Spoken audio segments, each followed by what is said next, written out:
What up, team? Should we do a big one? I'm up for it. I'm feeling the format. So take my hand, as today we pay much needed tribute to a certain attention-starved Autobot who's been sidelined, backbenched, dismissed, and straight up disrespected for too many years in too many ways. Yes, friends, this is the story of perennial Autobot afterthought Skids. That stunningly stylish, compact cube lad who's all too often passed over for new toys and new roles. This poor sod has been with Transformers since its earliest days, and yet is relentlessly overlooked. But not in this house! For today, Skids gets his due, Thew style. So yes, in universe, poor old Skidward here was so painfully underutilized in classic media that his whole presence was pretty much a quiet sloppy fart until he finally hit his stride in his 30s. Same. I mean, did he get to do anything in G1? Like, he did show up on screen, but he was pretty much just a spectator. Apart from that one time that he got run over and then they used his lifeless husk as part of some kind of gruesome robot gore throne. My hero. While in print, he's probably most famous for receiving a weirdly horny, soapy sponge bath. But the only thing he ever did that I remember was that time he exploded into oblivion. That's so him. That's his signature move. But like so much of what's wrong with the world, I feel like it mostly comes down to mismanagement. That is, in the early 80s, the Hasbro team had such a mammoth task on their hands, with so many characters to develop and market, and Skids just always seemed to end up being the one who slipped through the cracks. His was very much a toy tasked with bringing up the rear, just barely scraping onto shelves without a firm place in the 1984 or 85 lineups, lumbered with the last job title in the bucket, a desperately dull character bio, and a name that, while still technically automotive, always makes you think about poo-poo. And it really chafes my ass that he's been such a non-entity, because for me, G1 Skids is easily one of the best original Autobot cars. I'm friggin' serious, top 3. Because check it out, this is a gorgeous figure that takes that quintessential car former design, hood, chest, wing doors, all the hits, and totally makes it his own with a unique chonky square lad style that nobody else can pull off, that nobody else has really tried to pull off. He just gleams in a very particular and very pleasing way, in that wonderful deep metallic blue with all classic retro silvery stickers, cheeky red plastic fists and feet and pants and little chromy roundy headlight nips. And I get that physically he's a bit doofy looking. He doesn't exactly give off badass warrior energy, with his weirdly leggy height and awkward elbow arms, but does that make him lesser than his peers? This is textbook G1. Like, he's got the requisite stack of silvery weapons and the rocket launcher that I'm not sure ever worked. The articulation's objectively pathetic, and he's still fun in spite of that. That's what we like about G1. This is as real as it gets. Skids is living that first wave 80s kitsch life, and he doesn't need you to validate him. But I do. Tell him he's handsome. Say it.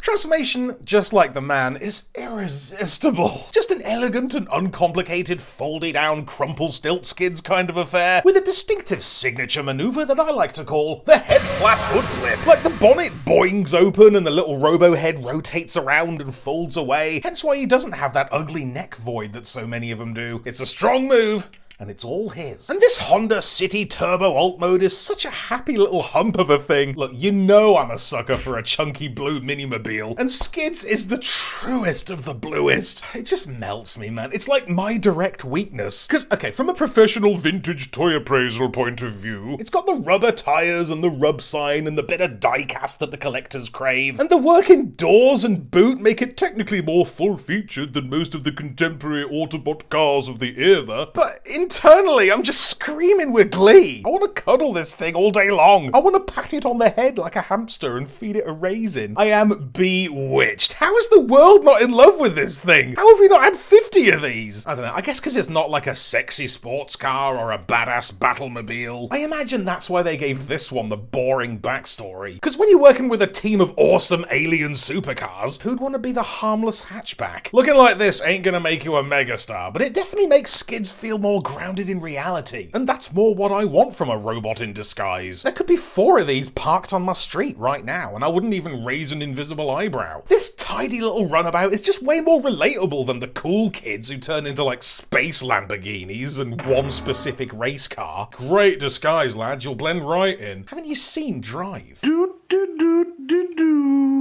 Ooh, the adorable tiny car mode doo-dee-doo. That's Merchandisable! So, do you see what I mean? Skids is a truly singular starlet with an enchantingly unique design and a ton of earnest Autobot heart. And he's probably the most enduringly Diaclone out of all the original imported carboys, or Importabots. I mean, he's been so underutilized in Transformers that it almost feels more natural to think of this as a Diaclone toy. I don't know, maybe I watch too much Basics, too much Toy Galaxy, if there is such a thing. But I can more easily picture this toy scooting around one of those adorable miniature Blue Sky City sets on some Takara TV ad than shooting lasers at Decepticons.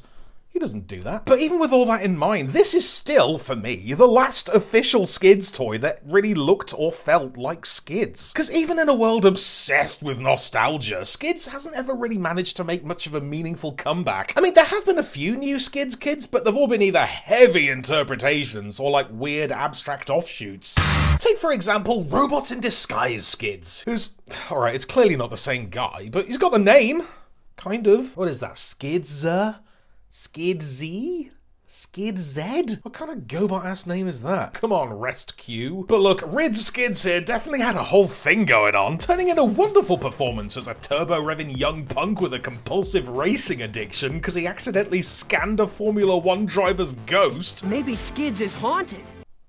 Brilliant. So Zedhead here is clearly not affiliated with our humble Hondabot. He's much more of a Mirage-alike, based as he is on the Machine Wars Mirage figure, which in turn was based on a cancelled design from G2. There was a lot of that around back then. RID, Machine Wars, Robot Masters, Beast Wars 2nd, they were all dripping with G2 overspill. But those were some solid figures, man. They deserved a bit of action. They were a laugh, they had a lot to offer, and they hadn't really dated for sort of 5 or 6 years.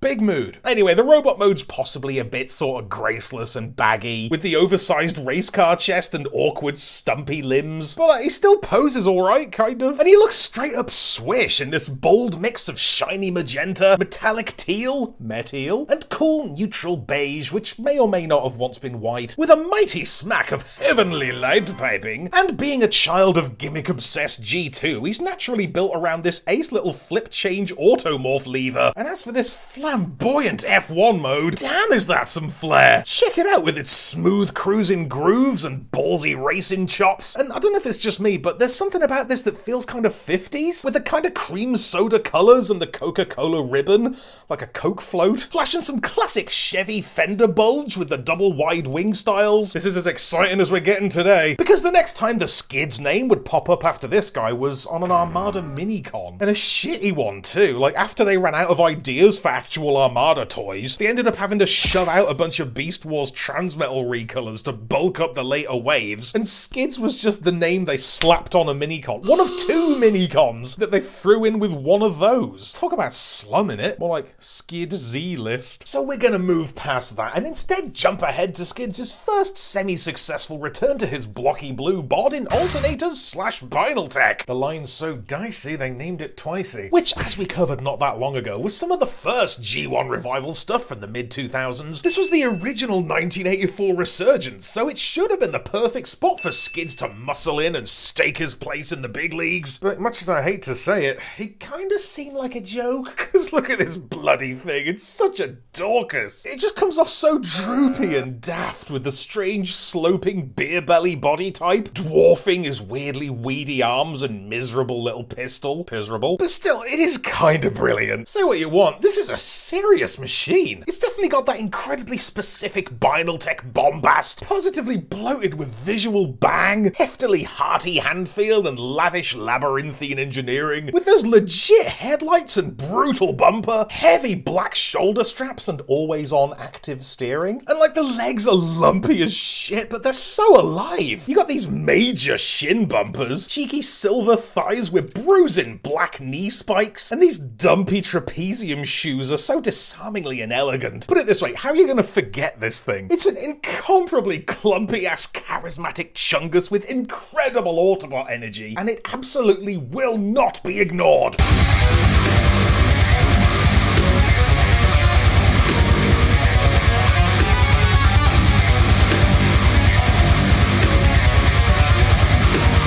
That's gotta be one of the most far out transformations ever, man. Like, even for a Binal boy, this is some freaky shit. His entire boob region untabs and stretches way out on a stick with his head on another stick. Literally everything flips and spins, and then his arms tuck into the back of his neck. Honestly, if you consider yourself a Transformer enthusiast, you gotta check this thing out in person at least once for research. But yes, this is how Binaltech chose to update old Skids as a hulking Toyota baby. You all know Binaltech lives and dies on its car modes, and like, however stodgy and uncool this car may be, the job they did turning it into a Transformer, smashed it. Like, check it out, so opulently outfitted with 4 functioning doors, a bitey engine bonnet, and an interior that actually seems like a pretty chill place to be. I should mention his front seats popped out one time, and I just can't get them back in there for the life of me. So they're an accessory now. And thank heavens this is the Takara one with that dense-ass diecast and without those loathsome smash-mouth-ass flame tampos. Cheeky rust patch there, bonus. I'd also be remiss not to say that something about this definitely smells of Ironhide, who was conspicuously absent from the Alternator's cast, and this chunky chariot with its roundy, ridgy helmet would have been a perfect fit for him. But I'm guessing maybe the Toyota reps insisted on blue, so they subbed him out for Skids at the last minute. I don't know that for a fact, but that would be so typical of how Skids has been handled. I mean, pound for pound, this is probably the best Skids toy ever. And if it only happened through a fluke, as a last resort to fulfill an external obligation, that would be a perfect Skids maneuver. Fat shame if you must. This is iconic. So all things considered, I feel like Binaltech Skidney Bean actually holds up pretty well. That whole period just had such a vibe, man. Like, it seemed so buzzed to be bringing Transformers back to its original realistic automotive soul. It was so clearly built with love, and it friggin' meant it.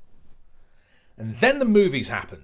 Now, much as I have heavily mixed feelings about the movies, I will always defend the design philosophy, because it's never been entirely to my tastes, but I've always been able to find things in it that I liked. It's an aspect of the brand that a lot of people legitimately really love. It's extremely valid, and it's financially enabled other areas of the franchise to thrive. You want to make Titan-class Scorponok happen, you gotta sell through a few cases of Bumblebees, okay? We know this. And like, much as I detest the mindset of hashtag not my Transformers, this is very much not my Skids. You don't want to see my Skids. And it's not like he's even got anything to do with this Skids. As we've seen, just a name we can share. I'm not trying to be the ruined my childhood guy. It's just, this guy sucks. Because, I don't know about you, but for me, with the movie bots, there's always that little pang of, that's not what he looks like. Ratchet ain't green. But with most of them, it's really not that hard to accept. Like, Soundwave doesn't really look like Soundwave, but he's doing sneaky communication stuff. He's got speakers on him. That works. And even with the ones who just share the name, it's really not that hard to separate this guy from that guy. Like, that's not Hot Rod as I know him, but okay, see what you got. But with Skids, it's more like, you. Like, he's an intentionally annoying dumbass character in an equally annoying dumbass movie with an intentionally horrible design and racist overtones, and they so obviously named him Skids because it sounds like shitting. That's the kind of level of lowbrow we're working on here. The lowest of the broest. But the toy's not bad as they go. Because generally, the Revenge of the Fallen toys were pretty great. Like, it's well made, heavily detailed, and feature rich. Like, it's a bit visually busy and heavily kibblesome, but that is what he looks like. Articulation's alright. It's got some amusingly useless but unobtrusive gimmicks. Oh, come on. And as is dependable for the film formers, the car mode's actually pretty snazzy. It has the snaz. But the problem with this toy is that it is a toy of the character that it is of. I just hate him. Look at his face. Screw this guy. I hardly think this is a wild take, but Skids and Mudflap really are one of the low points in the whole history of Transformers. And the real kicker is that this Skids has so much more of a presence than the Skids I like. More screen time, certainly more toys, which makes this dipshit snot goblin the dominant version of Skids. And he's the worst Skids. He's like the villain of the Skids. Friggin' Jolt makes a better Skids than Skids. He's just the absolute essence of every problem the movies had, distilled and magnified and dumbed down even more somehow, and injected directly into your brain hole, and we're all worse off for the experience.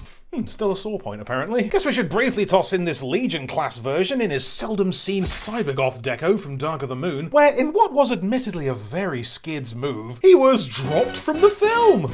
You hate to see it. Anyway, things soon picked up a little bit for Skids when he once again returned to his blue roots in the 2013 chapter of Generations. Now, you know me, Generations is my jam. Movieverse is my marmalade. Beast Wars is my Bovril. So this is one that we reviewed at the time. Don't watch it. It's a shit video. It's aged horribly. But at the time, I was really enjoying the direction that Generation seemed to be moving in. The Generection. Like, they were going hard IDW style. We had underground fan faves coming out like Jaxus and Chromia. Bit of Armada and Beast Wars on the go. It was rad. I couldn't wait to see where it was going. And to be fair, it was a pretty interesting 2 months. Because then the Prime Wars came in and steamrolled it all back to boring old crowd-pleasing G1, which can't complain, I love the Prime Wars. I love crowd-pleasing G1. I am in the crowd. But such an abrupt aesthetic reversion did kind of leave Skids and Trail Cutter and that Minicon thing out in the cold, because now they stand out from the crowd, but for the wrong reasons. This doesn't look like an interesting departure anymore. This is an aberration. And the thing is, it ain't even good. Like, I still love the bouncy little super mini alt mode. It's always nice to see a bit of head hood flip flap action. That is Skids culture. But like, the colour's all wrong, the feet are hopeless, the shoulders are dog shit. The face is straight up unsettling, and the guns come off very overcompensated. It's just not much fun. And it's such a shame, because this really felt like a big break for old Skidney Poitier. Like, he was finally getting into a decent run in the comics where he found his feet as an enigmatic amnesiac adventurer with the superpower of mega learning. Friggin' nerd. But even in the timeline where Skids got to be awesome, he still wound up with a devastating downer ending where, alright, spoilers in 3, 2, 1. He became so ashamed of himself that his soul exploded, and then he quietly slunk off to his death, face down, crawling on his belly. And then his dearest friend in the universe effectively had all her memories of him surgically removed from her brain. So let me get this right. Not only did Skids die for basically no reason, what was it? Something about a temporary team buff that they didn't really need anyway because Megatron was there and he am strong. Not only that, but then they did a whole follow-up episode about how nobody gave a shit. How his best mate went out of her way not to give a shit. I'm oversimplifying, but that is what happened. Like, is that the cost of Skids catching a break? Does the universe so despise this guy that any success whatsoever is met with being massacred out of existence? Out of other people's minds? What else could you do to him? Do you want to individually annihilate every one of his molecules while we're at it? Shit, honestly, the disrespect.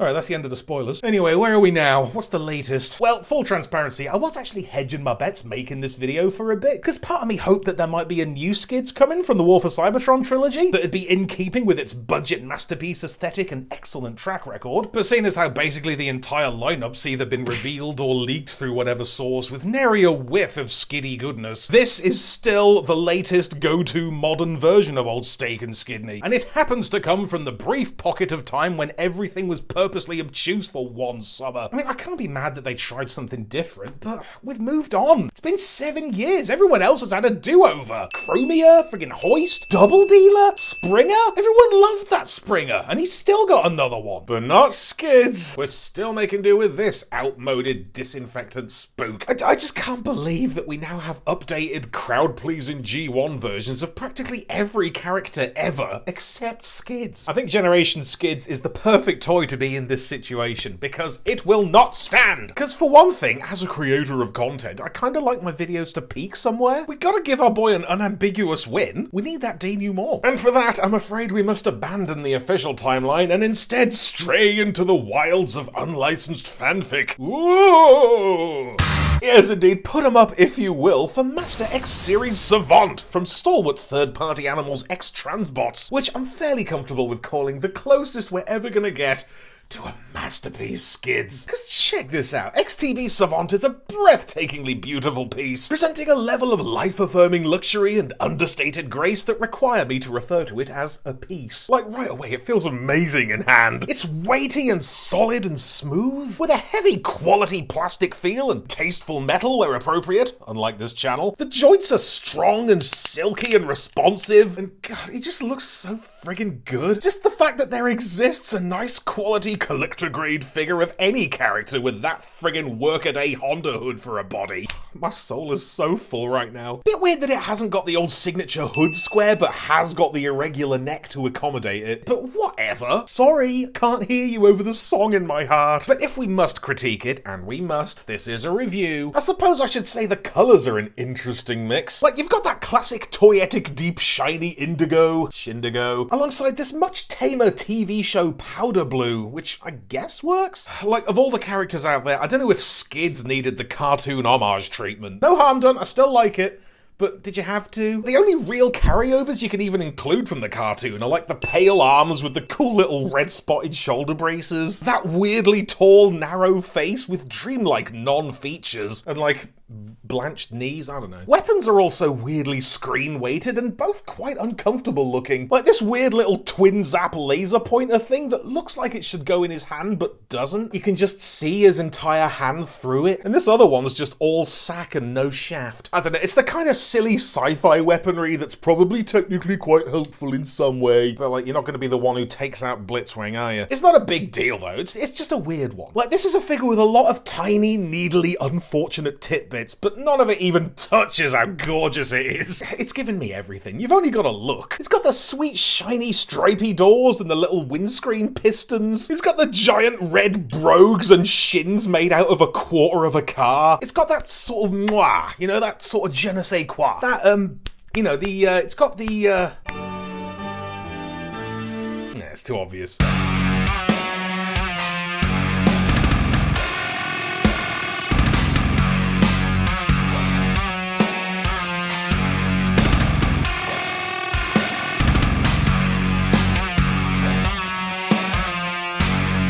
Transformation's extremely achievable, albeit with a mild case of that peculiar third-party insistence on overcomplication. Like, the legs and bod are all suitably sensible and simple, so I'm really not sure why the arms have to be this complex. There's all like tiny tabs and 2 or 3 layers of panels orbiting around the forearms. But baby, when you get there... Look, I don't want to get hyperbolic over here. Half of my slogan is keeping it real. But this might just be the car mode of my dreams. That is, I don't know if it's actually a completely accurate Honda City Turbo. I don't know if it really has that irregular bumper grille or right side steering with the petrol cap on the offside rear, but it looks like Skids and it's stunning. It's still that same appealingly cheerful, delightfully down-to-earth little motor, but just more. It just manages to perfectly upscale the vibe without overdoing it or inserting nerdy in-jokes. Look at this thing. It's so cute and classy. There's so much love and craftsmanship on show. From those bright-eyed headlights to the indestructible rubber wing mirrors and the ass pipe. It gives you that real feel tire squish, and the paint job's got me swimming in an ocean of indigo. An indigotion. And look, Skids might not be the coolest Autobot, but he really cornered the market on having doors. And check this out, this is ridiculous. They've actually given him the little foldy up scooter from the Diaclone days. He didn't even have this in Transformers. This is like pre-G1. This is pre-1. That is possibly the deepest ever cut. This is a cut so deep that it went all the way through and out the other side. This is a deep cut exit wound. Tell you what though, not a fan of this box. Yes, we're going there. Like, I appreciate that it's nice and petite and doesn't waste any cupboard space, and the artwork's actually pretty sick. But god, X-Transbots, hire a designer. Too many fonts, too small, too ugly. What is this live, laugh, love ass Karen core garbage? Why would you do this? It's a good figure. You've got to... Is that Deathsaurus's dog? Look, trivialities aside, X-Transbots Savant is just a beautiful thing. This is a nigh-flawless collector market Skids with at least an equal indulgence factor as a high-level masterpiece. This is the best Skids has ever looked, and I am besotted. You down with XTB? Yeah, you know me. But ultimately, however good it is, however happy it makes me, part of me knows that the work of some law-bending copycat company doesn't count for jack in the official timeline. It was all a dream, offside, disqualified. And in the cold, unforgiving light of the real world, we instead close out the story of Skids on his last known sighting in Q Transformers. Wow. Name a bigger downgrade. Not that there's a damn thing wrong with Q-Transformers. They're excellent, harmless fun. I definitely enjoy their absurdly cute super squat uniform tump, and this squishy little sky blue Suzuki, Skabluki, is extraordinarily endearing.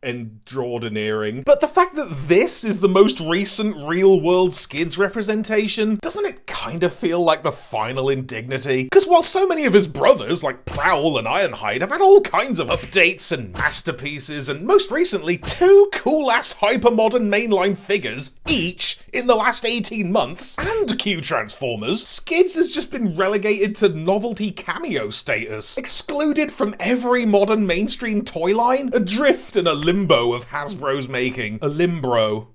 A Hasbrimbo. And honestly, it's a travesty that a guy who started out as such a stunning figure with such a distinctive personality has been allowed to stagnate like this. Come on, wouldn't the modern day Autobot family just feel a smidge more complete with a nifty little navy blue super mini on the go? But at this point, I just feel like it's never gonna happen. Because Skids just doesn't seem to fit. He's not cool enough. He's not marketable enough. He was never gonna be as badass as Sideswipe, or as stylish as Sunstreaker, or as instantly iconic as Wheeljack, when there are so many other objectively cooler characters and only so much limelight to go around. How's an absent-minded theoretician supposed to keep up with the Dinobots? He's just another guy. He's not even another guy, he's the other guy. The definitive forgotten son of G1. But maybe that's just how Skids has to be. Maybe the reason he doesn't show up more often is that he doesn't have to. Because this handful of scattered misfit appearances does kind of give him a certain underdog swagger, and maybe that's more valuable than being rehashed every year as a combiner,